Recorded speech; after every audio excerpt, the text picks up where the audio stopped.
Dan pemerintah berupaya untuk tidak semakin besar PHK ini, sehingga kemarin Presiden memutuskan untuk membentuk Satgas PHK. Produk jadi tekstil impor ini menjadi tantangan yang paling berat untuk produk dalam negeri. Ya, sebenarnya saya sudah tidak asing dengan perindustrian, karena waktu saya Ketua Komisi 6, kebetulan mitra dari Komisi 6 itu adalah Kementerian Perindustrian.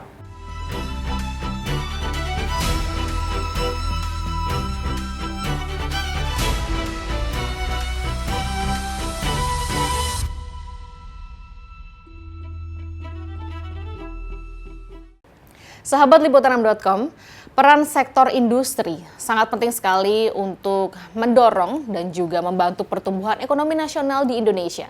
Tapi kalau kita lihat sekarang ya, rame di media sosial, PHK massal di mana-mana, layoff di mana-mana. Apa kira-kira penyebabnya? Untuk itu di Bincang Liputan 6 kali ini bersama saya Sheila Oktarina, kita akan bahas bersama dengan seseorang di balik sektor industri. Kita akan berbincang bersama Wakil Menteri Perindustrian Bapak Faisal Riza. Mas Faisal Riza, apa kabar Mas? Baik. Luar biasa ini. Di sela-sela kesibukannya Mas Riza ini sekarang kalau kita lihat jam terbangnya padat banget ya. Menjadi Wakil Menteri Perindustrian ini tugasnya apa aja nih Mas? Jadi Wakil Menteri Perindustrian itu tugasnya membantu Menteri Perindustrian. Oke. Jadi Menteri Perindustrian itu punya tanggung jawab untuk membina industri dalam negeri, menyiapkan dukungan terhadap industri dalam negeri, misalnya pasokan bahan baku, bahan penolong, terus juga menyiapkan regulasi yang terkait dengan industri, supaya industri dalam negeri kita bangkit, kuat, kokoh gitu, bisa kompetitif dengan industri-industri yang ada di negara-negara lain. Jadi kira-kira kalau Pak Menteri membutuhkan banyak bantuan, ya saya harus siap untuk membantu. Oke, ini kalau kita ngomongin pembahasan soal industri gitu ya, atau lapangan pekerjaan, ini kan lagi ramai banget. Di media sosial tuh heboh banget gitu loh Mas. Apalagi kalau kita lihat sektor industri tekstil, yang dulunya menjadi salah satu pilar ekonomi Indonesia, kini tengah kolaps ya, banyak PHK di mana-mana, perusahaan tutup. Nah, sebenarnya ada apa sih Mas dengan industri tekstil di tanah air? Saya mau koreksi dulu. Nah, itu bukan kolaps ya. Oke. Jadi memang begini, bukan hanya tekstil, tapi industri yang berbasis padat karya. Dan banyak sektor yang lain masih terkait dengan krisis yang kita alami waktu COVID. Ingat kan waktu COVID ya? COVID kita industri hampir di seluruh negara itu mengalami stop produksi. Jadi bahan baku berhenti semua, kemudian pabrik berhenti semua, bahkan itu tidak hanya 1 tahun, 2 tahun, ada yang sampai 3 tahun. Nah, lamanya proses stop produksi ini menyebabkan ketika mulai buka pasca COVID itu penyesuaian terjadi. Belum lagi ditambah dengan setelah itu ada perang ya, Ukraina sama Rusia. Habis itu ditambah lagi perang di Timur Tengah gitu ya. Nah, gambarannya adalah bahwa ketika perusahaan mulai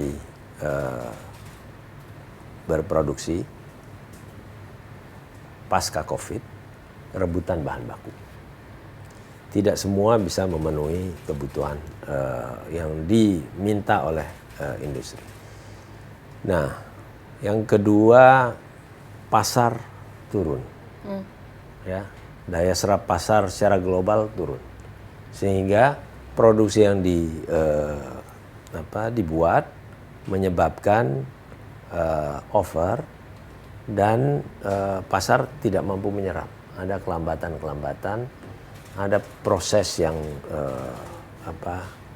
yang secara alamiah terjadi di antara perusahaan-perusahaan, persaingan yang sangat tinggi. Belum lagi logistik yang berubah, lonjakan permintaan terhadap logistik demikian tinggi sehingga harga logistik juga menyesuaikan, jadi lebih tinggi. Nah, ini menyebabkan harga bahan baku, harga produk jadi di sektor tekstil ini meningkat dari yang sebelumnya. Di lain pihak itu ada juga yang namanya transformasi pasar dari retail biasa ke retail model e-commerce, gitu ya. Nah, perubahan ini semua, penyesuaian ini semua, ini dialami di seluruh dunia. Jadi yang mengalami masalah TPT bukan hanya Indonesia, tapi negara-negara lain. Nah, ada yang mampu bertahan, ada yang tidak. Ada yang langsung kolaps, ada yang tertunda sampai berapa lama. Nah, kita termasuk yang terakhir, kita tertunda beberapa lama.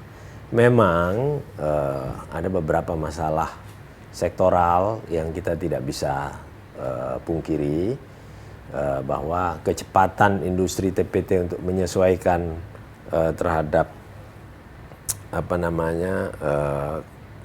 perkembangan dan inovasi dari industri TPT dunia itu di tempat kita agak terlambat, gitu ya. Nah, ini yang menyebabkan ada penyesuaian dan penyesuaian ini kemudian mengakibatkan ada PHK, gitu. Dan ini tentu menjadi keprihatinan pemerintah karena kita tidak ingin di situasi yang sulit seperti sekarang malah ada PHK, gitu. Dan pemerintah berupaya untuk tidak semakin besar PHK ini, sehingga kemarin Bapak Presiden memutuskan untuk membentuk Satgas PHK supaya Satgas ini bekerja memitigasi persoalan-persoalan yang muncul di pabrik, gitu ya. Kemudian persoalan-persoalan yang dihadapi oleh pengusaha dan berusaha untuk penyesuaian supaya PHK tidak terjadi. Karena biaya produksi itu, biaya tenaga kerja itu salah satu saja dari komponen biaya produksi yang harus dibayarkan oleh perusahaan, gitu. Nah, mungkin dengan melakukan cost efisiensi maka nggak perlu dilakukan PHK. Oke, jadi itu nyambungnya ke efisiensi tadi pembahasannya ya.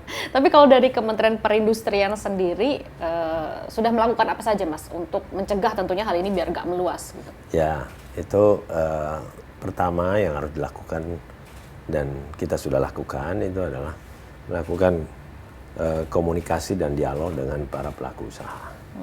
Kemudian memetakan bottleneck-nya ada di mana saja, gitu ya. Nah, salah satu yang menjadi sumber masalah itu adalah bahan baku, misalnya. Kemudian yang kedua, beberapa aturan, ya, yang menyebabkan tekanan terhadap industri tekstil itu semakin tinggi. Yang ketiga, misalnya pasar.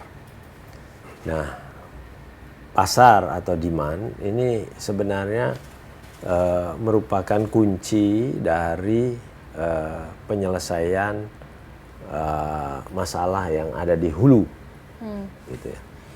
Kalau pasar kita bisa jaga, maka kemungkinan untuk tidak terjadi PHK besar sekali.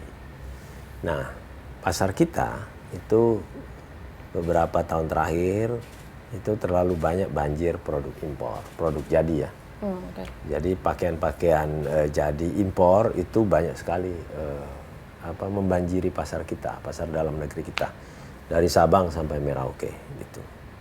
Nah, pasar inilah yang menjadi indikator untuk melihat apakah produksi dalam negeri kita bisa memenuhi kebutuhan dalam negeri. Nah, kita sudah menghitung bahwa antara permintaan dalam negeri, kapasitas, dengan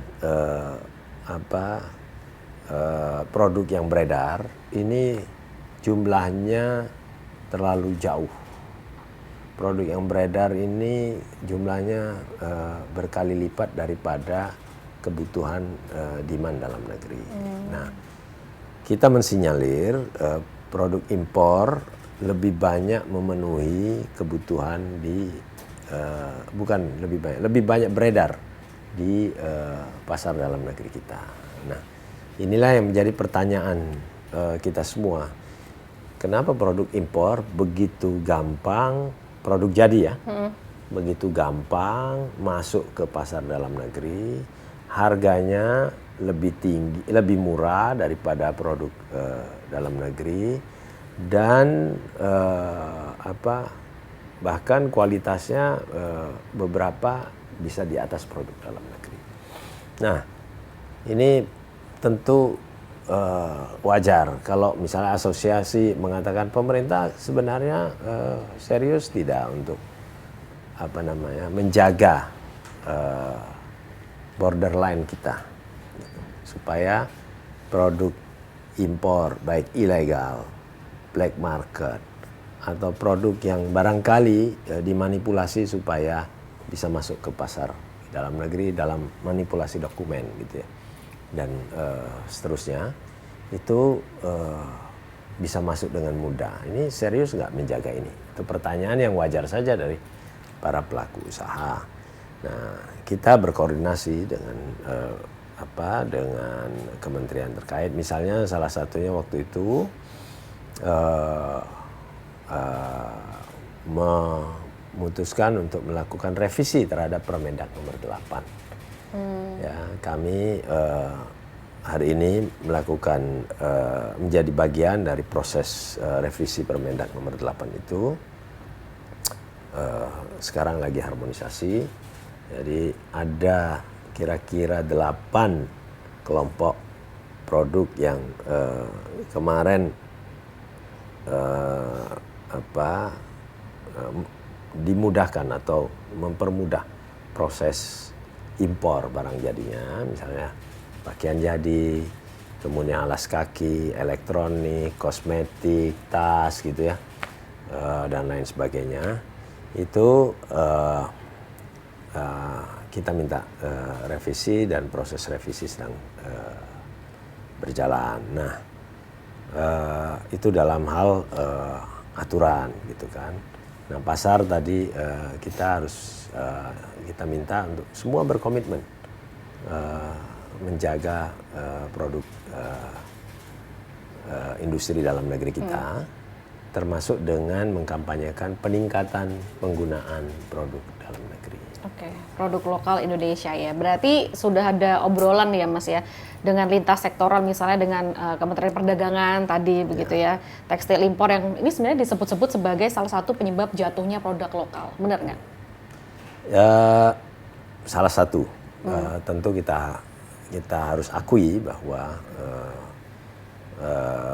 produk jadi tekstil impor ini menjadi tantangan yang paling berat untuk produk dalam negeri kita. Bukan hanya tekstil sebenarnya. Ambil contoh misalnya produk semen misalnya.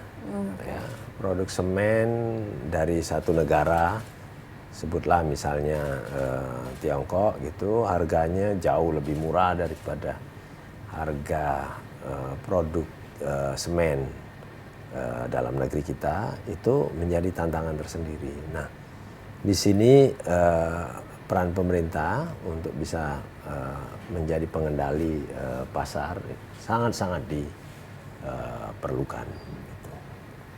Oke, nah berbicara soal industri kan memang banyak sekali ya gitu. Terus ini terkait industri mobil listrik ini Mas, Ya. di Indonesia ini. Kalau dari pemerintah sendiri nih sejauh mana sih sudah serius untuk mendukung industri ini? Ya, industri mobil listrik ini kan sebenarnya adalah komitmen kita terhadap Paris Agreement. Ya. Pemerintah sejak ditandatangininya Paris Agreement itu sangat sungguh-sungguh dan serius untuk bisa menciptakan ya lingkungan yang bersih, mendukung kelestarian lingkungan, menjaga supaya emisi karbon bisa kita kurangi gitu terus menerus. Nah, salah satunya adalah bagaimana kita melakukan transformasi atau transisi dari energi fosil ke green energy atau energi terbarukan. Nah, di sektor yang dipandang sebagai penyumbang emisi karbon rumah kaca terbesar itu adalah sektor kendaraan bermotor. Nah, penggunaan energi fosil yang demikian besar setiap hari diproduksi, kemudian dikonsumsi, lalu dibuang emisinya karbonnya ke udara dan mengganggu kehidupan kita yang kita hirup itu pemerintah berkomitmen. Nah, oleh karena itu pemerintah menunjukkan keseriusan untuk melakukan transisi itu dengan mengadopsi kendaraan full listrik maupun kendaraan hybrid. Di full listrik dan hybrid misalnya seperangkat regulasi disiapkan untuk mendukung. Kedua, misalnya pemerintah juga mendorong berdirinya perusahaan baterai milik pemerintah untuk bisa menjadi perusahaan yang melakukan substitusi kebutuhan atau substitusi impor untuk kebutuhan penyokong kendaraan dan semua perangkat listrik di masa yang akan datang. Nah, itu semua menjadi komitmen dari pemerintah. Termasuk di dalamnya adalah memberikan insentif-insentif. Gitulah. Oke. Nah, berarti kan ya mobil listrik memang digalakkan ya untuk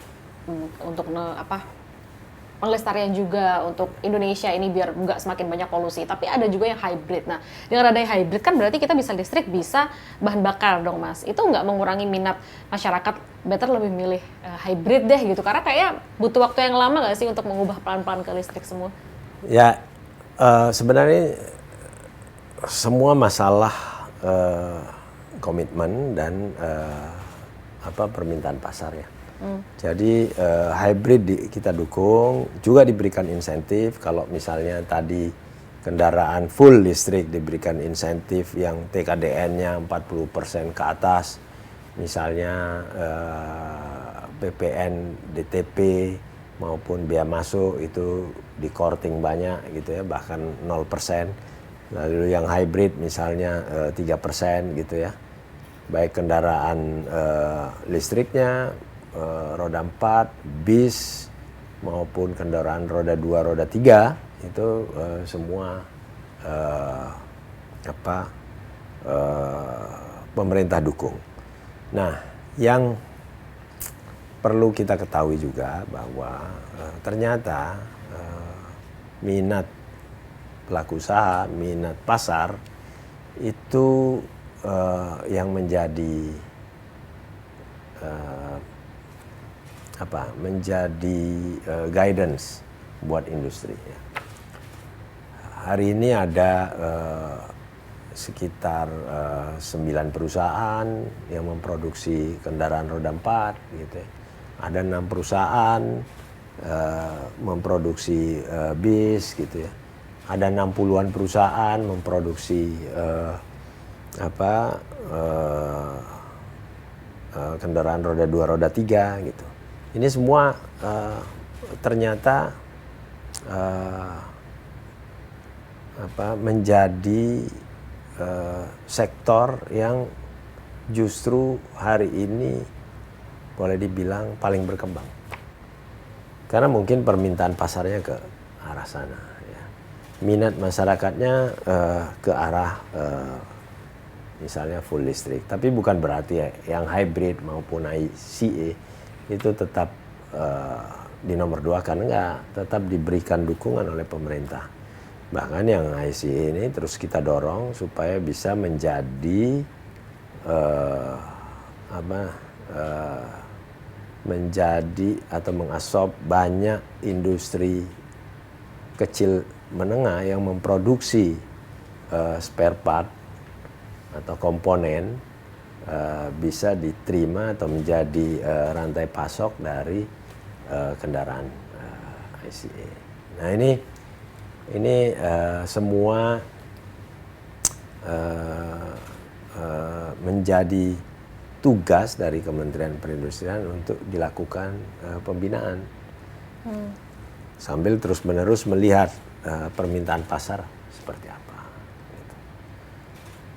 Sangat menarik dan kita ke depan akan memiliki banyak tantangan di sektor kendaraan berbasis listrik dan baterai ini. Oke, dan terus butuh proses gitu ya Mas ya? Ya, kita hampir tiap minggu bertemu dengan asosiasi, termasuk asosiasi yang membawai banyak perusahaan kendaraan listrik, menanyakan gitu ya, apa saja yang mereka perlukan, mereka butuhkan untuk mendukung industri mereka bisa lebih berkembang. Oke, itu tadi terkait industri listrik ya, untuk kendaraan EV gitu yang sekarang lagi hype. Banyak sih yang udah pakai tapi juga belum semua itu tadi. Ya banyak orang yang masih ragu kan, katanya info-info, wah ini nanti katanya bisa meledak gitu kan, terus kemudian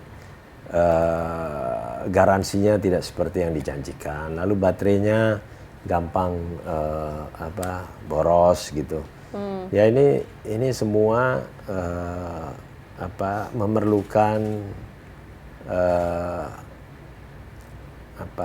komunikasi dan memerlukan keyakinan yang bisa dirasakan oleh masyarakat bahwa kendaraan ini aman untuk mereka gunakan. Tapi yang pasti bahwa secara harga maupun biaya untuk perawatannya, biaya konsumsi energinya jauh lebih murah daripada kendaraan ICE. Gitu. Oke, kita beralih ke persoalan industri lain ya Mas ya. Ini di tahun 2025 gitu ya, tahun ini pemerintah itu bilang kalau bakal stop untuk produk garam impor nih. Dan masalahnya saat ini memang udah ada ya garam industri dalam negeri yang support untuk hal ini. Dari Kemenperin sendiri langkahnya gimana? Ya begini, industri garam adalah industri yang sangat strategis gitu ya. Industri garam atau produk garam ini adalah produk bahan penolong industri.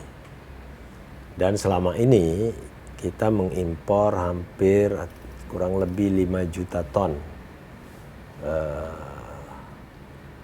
garam, antara 4 sampai 5 juta ton garam, dan untuk konsumsi itu sekitar 600.000 lebih. ton, sisanya itu untuk bahan baku industri.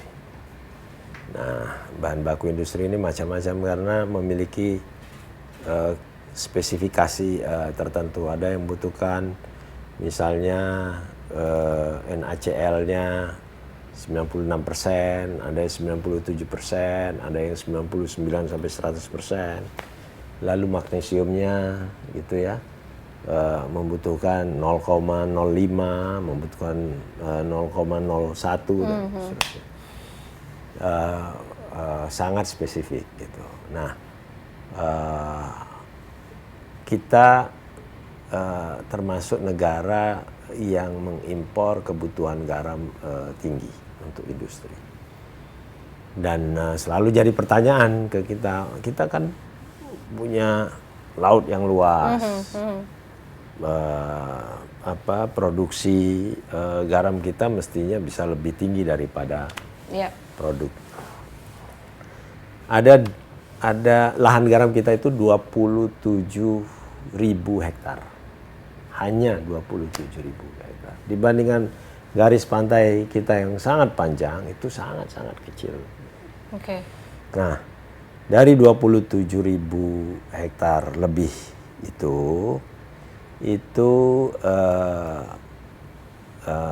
boleh disebut adalah garam rakyat, ya, industri garam rakyat, yang proses pengolahannya itu masih sangat terbatas, gitu ya. Nah, belum bisa memenuhi kapasitas, dari segi kualitas juga masih kurang untuk mensupport industri, bahan baku industri, dan harganya juga tidak kompetitif. Nah, tahun 2025 ini memang ada peraturan yang ditandatangani sebelumnya, itu bahwa tahun 2025 ini tidak ada lagi impor garam, gitu ya. Nah, cuma di awal tahun para pelaku usaha mengatakan bahwa Pak, ini kebutuhan garam industri tidak memadai sekarang ini, dan kalau kita tidak impor maka akan kesulitan industri untuk melakukan produksi.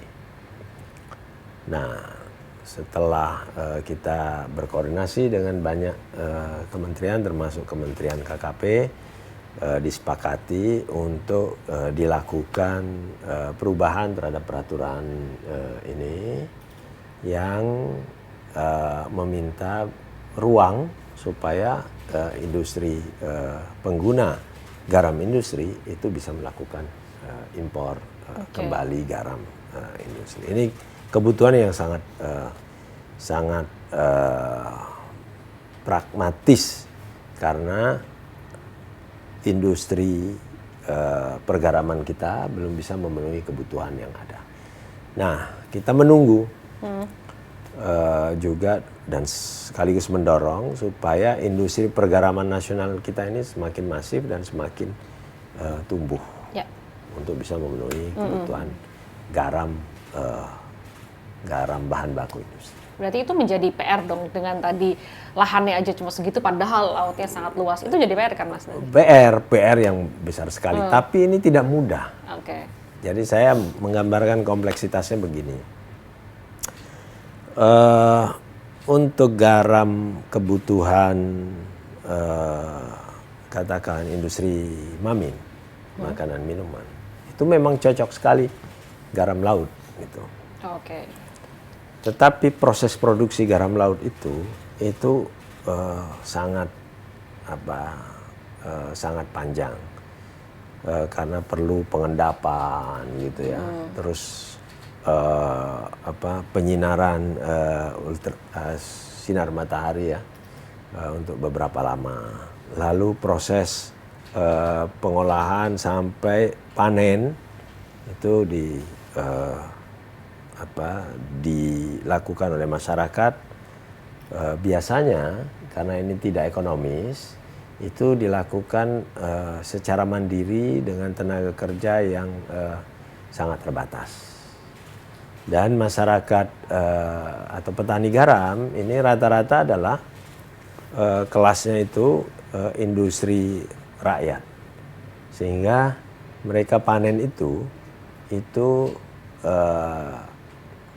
biasanya untuk memenuhi kebutuhan mereka sehari-hari, sehingga biasanya panennya itu hampir setiap hari panen dijual gitu. Nah, kalau garam cepat dipanen itu biasanya NaCl-nya rendah. Jadi kualitas kemurnian garamnya itu boleh dibilang rendah. Dia membutuhkan waktu agak lama, bisa 3 minggu, bisa sebulan gitu, untuk bisa sampai kristal garamnya itu jauh lebih jernih, lebih.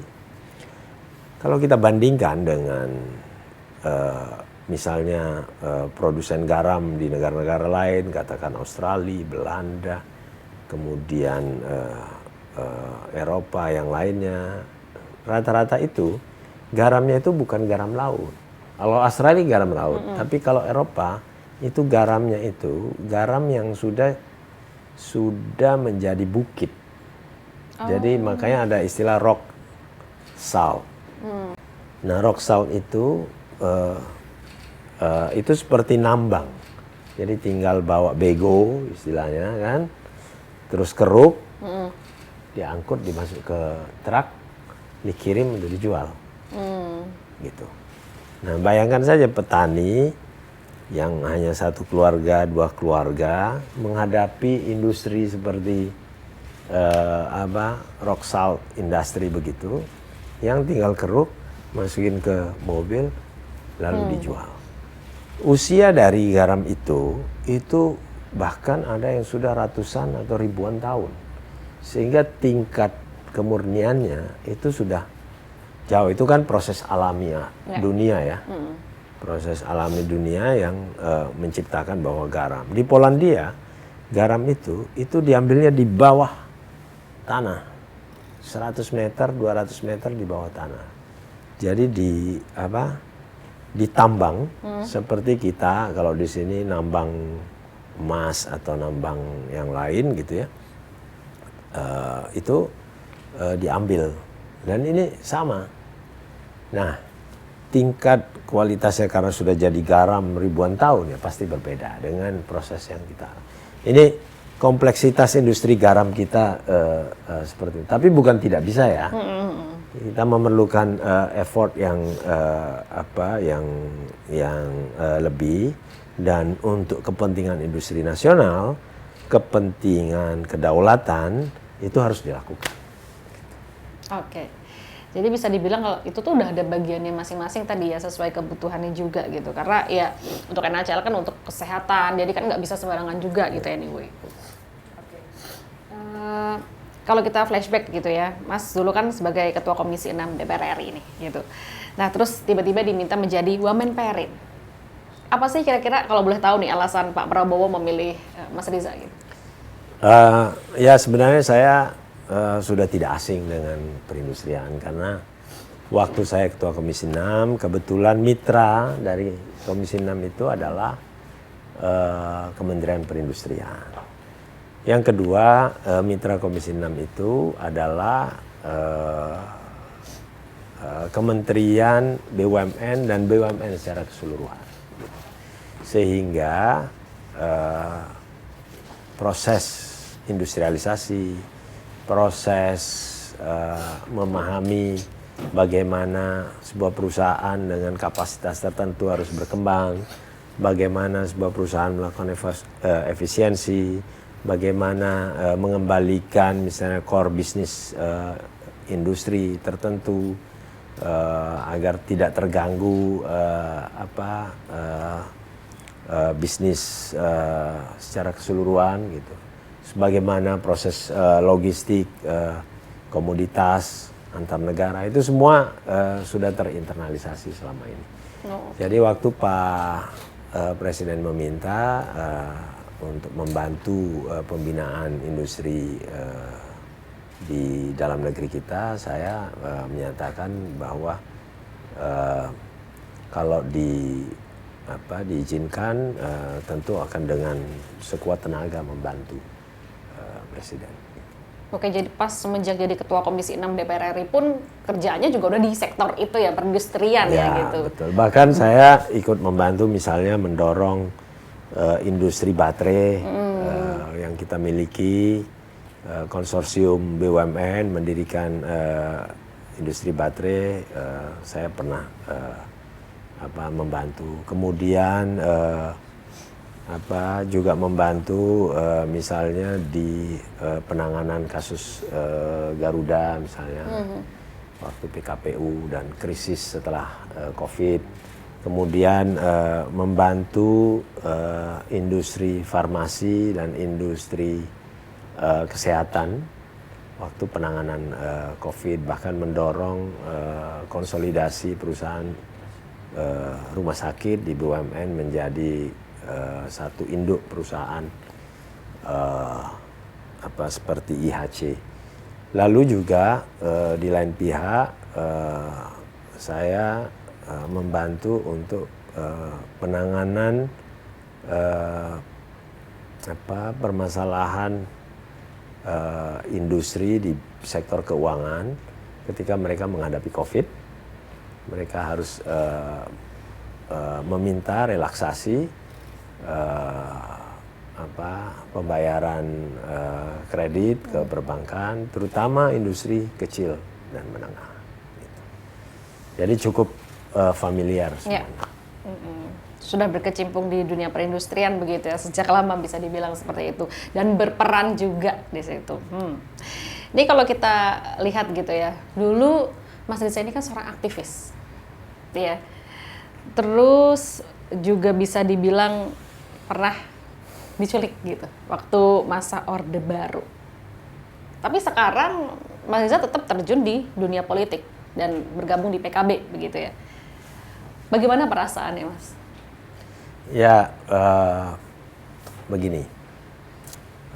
Kalau orang bilang secara sederhana misalnya demi merah putih kita lakukan semuanya gitu ya. Menurut saya pengalaman sebagai aktivis itu memberikan satu nilai yang nggak bisa hilang di dalam hati, di dalam pikiran, bahwa kita ingin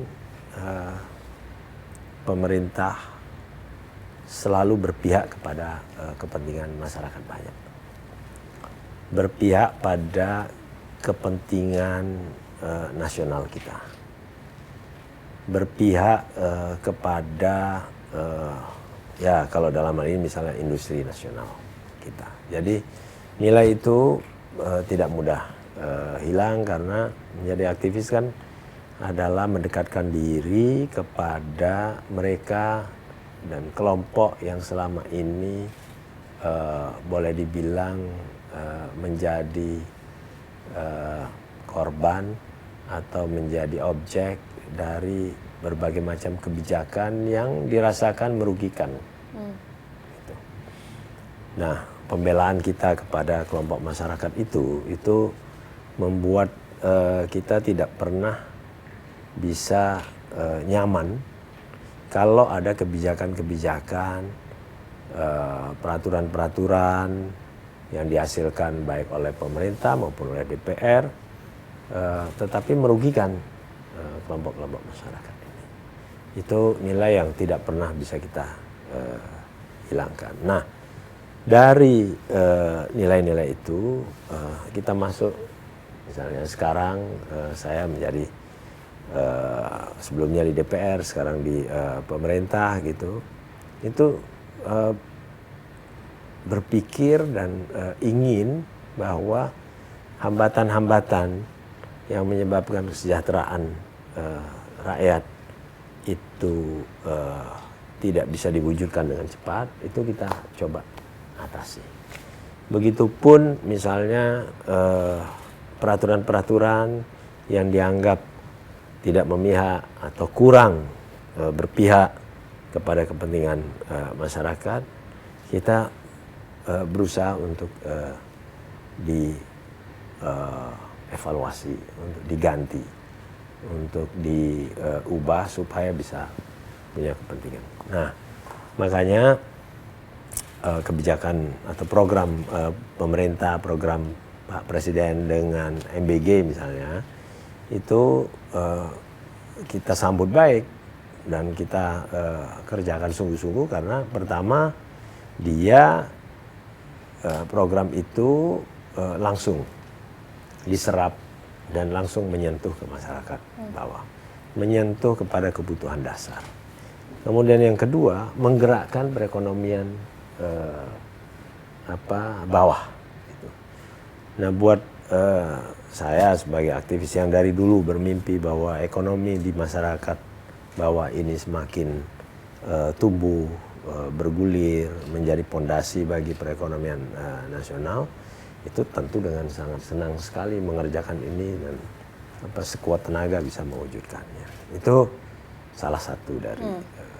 Jadi kalau dibilang bahwa transformasi dari aktivis ke politisi formal lah katakan, itu tidak mengubah hal-hal mendasar yang ada dalam pikiran dan hati kita. Luar biasa. Tapi juga dulu gitu ya, sahabat liputan6.com, ini Mas Riza ini dulu adalah seorang santri, benar Mas? Iya, sampai sekarang. Santri sampai sekarang. Santri itu bukan dulu dan sekarang. Santri itu adalah nilai dan santri itu soal budaya. Oh, oke. Berarti kemarin pas Lebaran ke Keraksaan, Mas? Iya ya, saya pulang sebelum Lebaran saya sowan keluarga semuanya, termasuk orang tua. Ada kenangan yang memorable banget nggak sih pas di sana gitu ya, menjadi santri dulu? Pengalaman hidup yang luar biasa dan menurut saya menjadi sangat berarti buat hidup biasanya santri adalah soal kemandirian. Karena santri sejak awal melepaskan diri dari bukan tanggung jawab ya, tapi kehidupan sehari-hari bersama keluarga, kemudian mengatur dirinya, belajar secara mandiri, lalu belajar bersosialisasi dengan lingkungan. Itu semua dilakukan dengan proses kemandirian gitu ya. Itu tidak semua berhasil, tapi hampir semua berhasil gitu.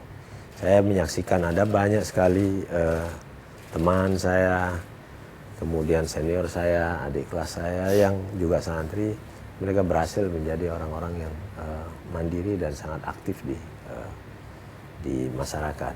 Nah, santri tidak selalu dikaitkan dengan misalnya keyakinan kita lebih tinggi atau keyakinan kita atau boleh dibilang ya mungkin orang bilang wah ilmu agamanya lebih ini daripada orang lain. Saya kira bukan soal itu. Ilmu seperti juga yang lain, ilmu agama juga itu bisa dipelajari oleh siapapun. Tetapi nilai kemandirian gitu ya. Kemudian pemahaman kita terhadap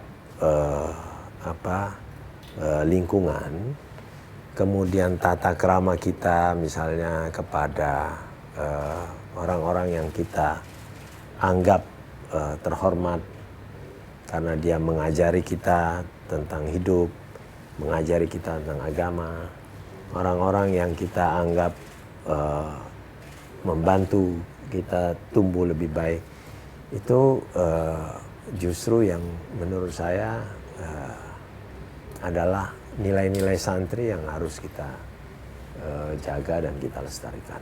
Gitu. Oke. Berbicara soal perindustrian ya, memang nggak ada habisnya gitu ya.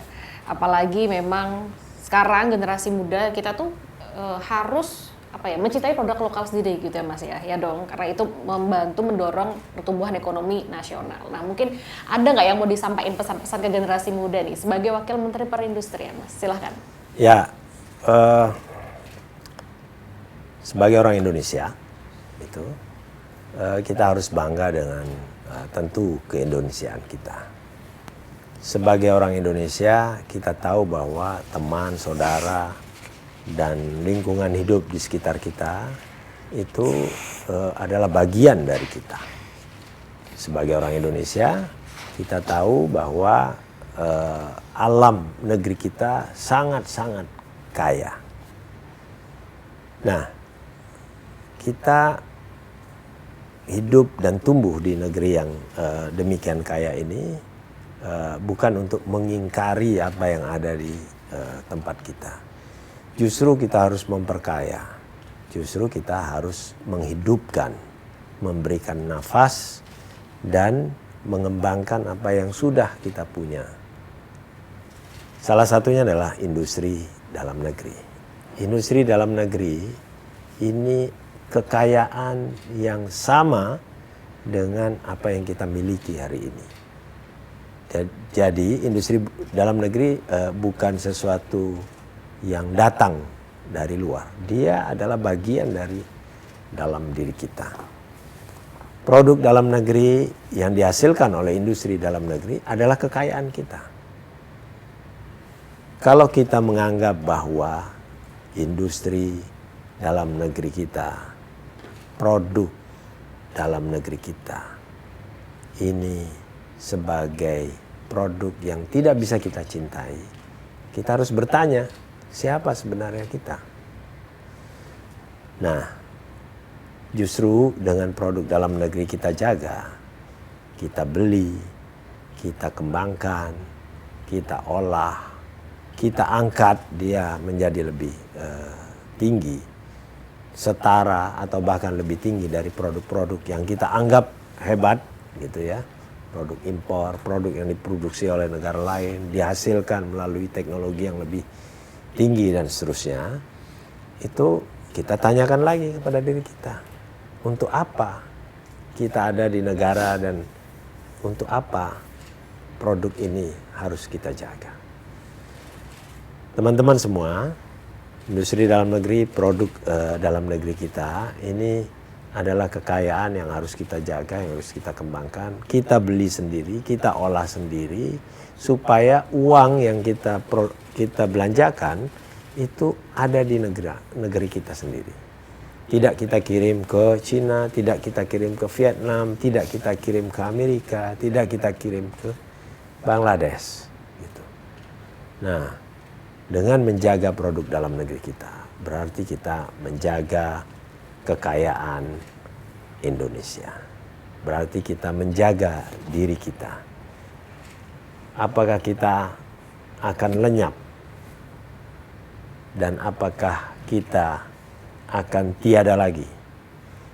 Kalau misalnya kita kemudian lebih banyak mencintai produk-produk yang datang dari negara-negara yang lain.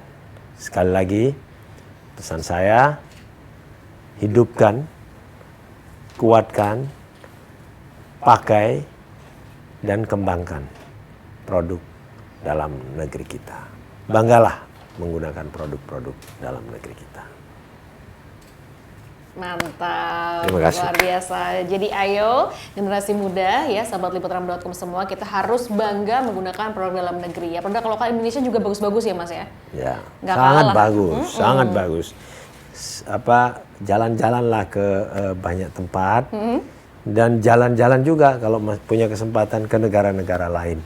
Sekali lagi, begitu kita sudah di negara-negara lain, kita akan mengingat bahwa apa yang ada di negara kita jauh lebih baik, di negara kita jauh lebih murah, di negara kita jauh lebih nyaman, gitu. Jadi jangan bermimpi bahwa negara lain, tempat lain, produk lain itu pada akhirnya membuat kita lebih nyaman. Itu sama sekali keliru. Ya. Oke, kalau gitu. Berarti kapan-kapan kalau gitu kita jalan-jalan lihat produk lokal Ya, terima kasih. Oke, makasih Mas Riza. Terima kasih. Oke, sahabat Liputanam.com, itu dia tadi obrolan kita di Bincang Liputanam bersama dengan Wakil Menteri Perindustrian Bapak Faisal Riza. Di mana kita tahu ya bahwa kita sebagai masyarakat Indonesia, khususnya generasi milenial dan Gen Z, yuk kita pakai produk dalam negeri. Dengan begitu kita juga membantu sektor perekonomian Indonesia. Akhir kata, usai sudah di Bincang Liputanam kali ini, saya Sheila Oktarina mewakili seluruh kerabat kerja yang bertugas pamit undur diri dan sampai jumpa.